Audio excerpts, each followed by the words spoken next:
Hello everyone, বালু নদীর পাড় থেকে প্রশান্ত বলছি। আপনারা দেখছেন রাজদত্ত ভিটিই। আজকে আমরা এসেছি হর্দি বাজার। মূলত বিকালের এই চমৎকার সময়টাকে উপভোগ করার জন্য আমরা এসেছি এখানে।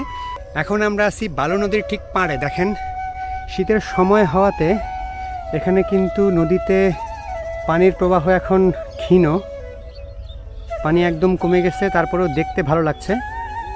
আর নদীর পাড় দিয়ে এই যে সুন্দর একটি মেঠোপথ চলে গেছে, এটা কিন্তু সত্যিই চমৎকার। নদীর পাড় দিয়ে এই চমৎকার মেঠোপথ গ্রামের কথা মনে করিয়ে দেয়। ঢাকার আশেপাশে আমরা এখনো গ্রামের কিছু অংশ পাচ্ছি। চলো চলো। গ্রামীণ মেঠোপথ মনকে আন্দোলিত করে। হর্দি বাজারের পাশের এই রাস্তাটি সত্যি আবহমান বাংলার সেই চিরাচরিত মেঠোপথকে মনে করিয়ে দেয়। পথের ধারে নান্দনিক সুন্দর কিছু জংলি ফুল ফুটে আছে। হ্যাঁ, চারদিকে গেলে ফুল আর ফুল।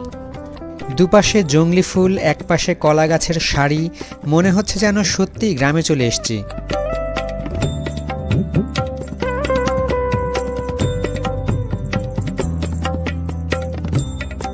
আশেপাশের লোকজন বাজার করে এই পথ দিয়েই বাড়ি ফিরে যায়। বিকেলের এই পরন্ত সময় পথটিকে করেছে আরো মনোমুগ্ধকর। ঘুরতে আসছো? ঘুরতে কেমন লাগে? অনেকদিন পর বেরোয় ভালো লাগতেছে।